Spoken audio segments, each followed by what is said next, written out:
Hello there, people of the internet.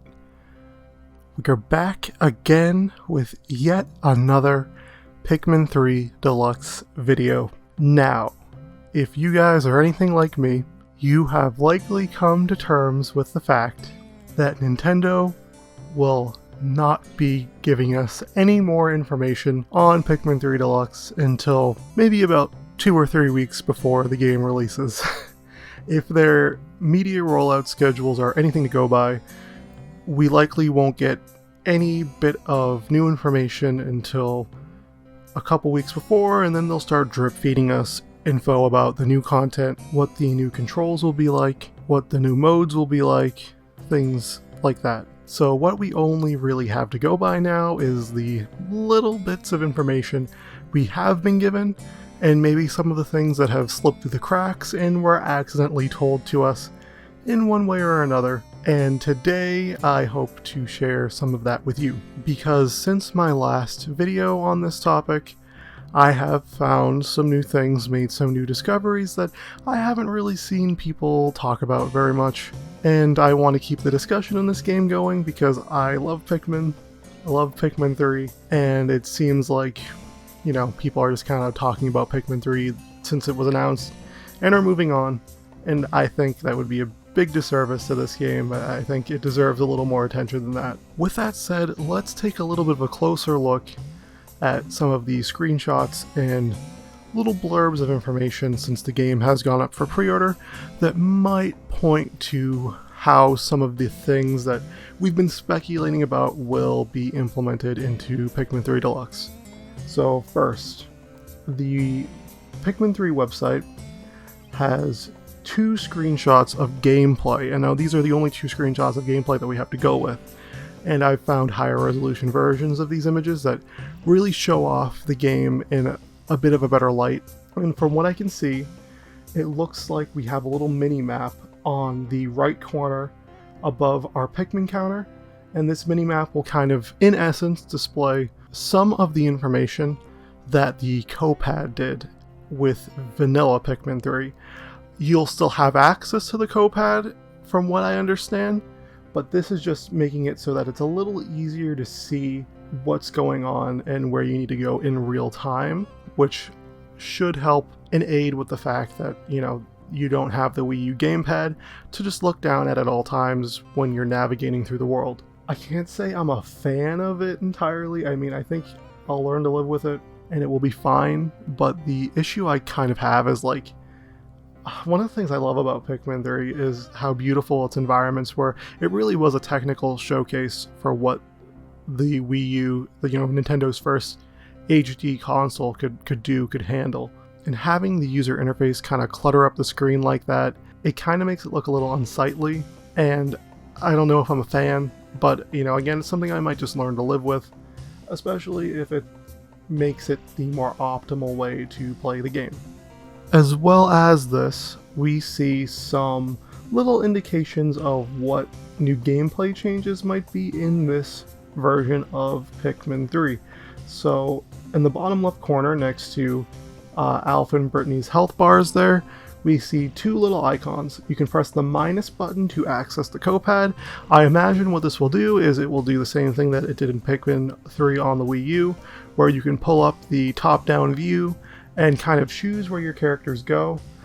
I'm sure it will be a little more difficult to navigate, you know, not having the touchscreen capabilities with TV mode. Maybe in handheld mode you'll still have touchscreen capabilities in top-down mode, and you'll just be able to, you know, quickly be able to go where you want to. But I'm curious to see how the Copad will work and whether or not they'll just kind of let you zoom across the map just by flicking the stick, or maybe moving the Joy-Con controller and, you know, with the gyro controls in it to go from one spot to another. But next to that, we also see the hints feature now. Now the hints, I'm curious to see what those will be, though I actually think I know what the hint feature will directly be tied to, as we see it in another screenshot that I'll get into in just a moment. As well as this, we see a little bit of information with the cursor over the swooping snitch bug in the corner there on the left. the lock-on is just directly tied to the enemy, but it's not zoomed in. Now that's what I'm assuming is the game's touted new enhanced lock-on capability. Again, if you guys don't remember, in Pikmin 3, you could lock onto the enemy by, I believe if you were using the Wii Remote and Nunchuck, if you held the Z button on the Nunchuck over the enemy, it would zoom into them. You'd get like a little bit of information regarding the enemy, their name, and the camera would focus on them, and then you could just chuck the Pikmin by aiming.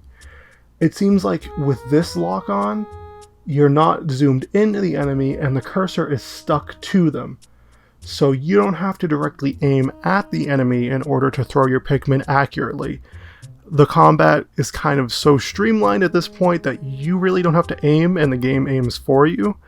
And I'm going to assume that this enhanced lock-on has to do with the limitation of the control options in the Switch port of this game. I'm assuming that they don't know how to really implement correctly pointer controls or motion controls in a way that would feel natural, since you would need both of the control sticks to either control the captains, control the camera, or, you know, control where you're going to aim and throw Pikmin, and that would just be very awkward.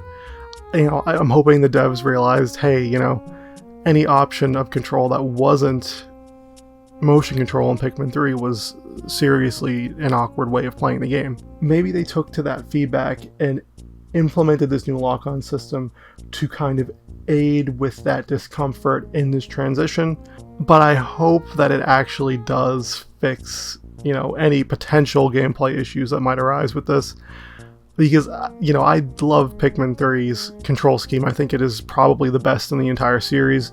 It's the most responsive. I think it's definitely the easiest to understand and grasp, and them switching it up like this on a platform that obviously wasn't intended for the software, it wasn't intended with Pikmin 3's development in mind, it definitely seems a little bit like, well, I don't want a reason to go back to the Wii U port, you know? So with that screenshot, we can move on to one other one that shows us the co-op mode. Now it shows us the two players going side by side in a day with two different captains. One is controlling Alf and one is controlling Brittany, and it labels them player 1 and player 2 next to their, you know, little icons there. And again, we're seeing a similar thing with Alf, where you can see the lock-on feature, where it's just locked on to the flower. It has the same icon as the lock-on. His trajectory marker is still there, so maybe it's just like because they were doing the throwing animation that you couldn't see the trajectory before, but because of this, you likely don't have, you know, simple pointer controls as you did before. The thing here that kind of bugs me a little bit in this screenshot is, I don't know if you guys noticed, it's gonna bug the ever-living crap out of me for the longest time. I have OCD when it comes to design things like this, but if you see the little time of day marker at the top part of the screen, it's not perfectly centered with the split screen. I know that's because the juice counter's on the right, so it kind of pushes it to the left, but having split screen like that and then having that time of day indicator on the top, it just bugs me. Like they should make it so that the game, you know, so that it does split between those two screens, because I don't know, it gets to my OCD, dude. I don't know if I could take looking at the time of day indicator and being like, oh, we're halfway through the day, but it's still on player 1 side of the screen. Like, that just seems so, yeah. It just seems so, yeah, I guess is the way to put it. It seems very, yeah. We also have one other screenshot here. This screenshot is very, very interesting to me. Now, I think this is the game's hint system in play. You see Brittany with some yellow Pikmin in the distant tundra. There's a little waypoint showing her the direction that she needs to go. Now, this is either them re-implementing the navigation system from Vanilla Pikmin 3 on the Wii U, and that's, you know, her just moving across the screen with the AI-controlled kind of go here feature, or these markers on the ground are telling you this is where you need to go for your next objective. I'm going to assume it's the latter, that they're showing you, hey, this is where you need to go to progress further, because that seems like the most obvious type of hint, is to literally just give you a waypoint system. And it's a cool feature. I'm glad they're implementing it for people who, you know, might be intimidated by the kind of puzzle solving aspects of Pikmin 3. But this goes into the final piece of information now. I don't think that Pikmin 3 Deluxe is going to have a harder difficulty mode.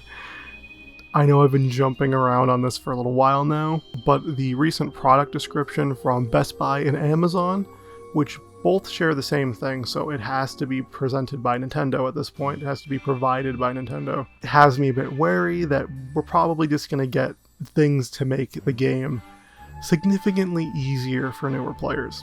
If you look at the product description for the game on Best Buy or Amazon, the listings say this: Pikmin at your pace. Return to your ship before time runs out, or you and your Pikmin could be facing trouble.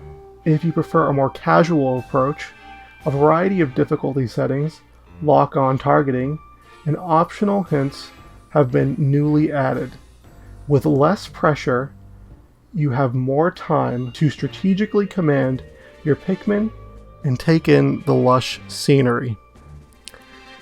Now, they don't mention anything about making the game any bit more difficult.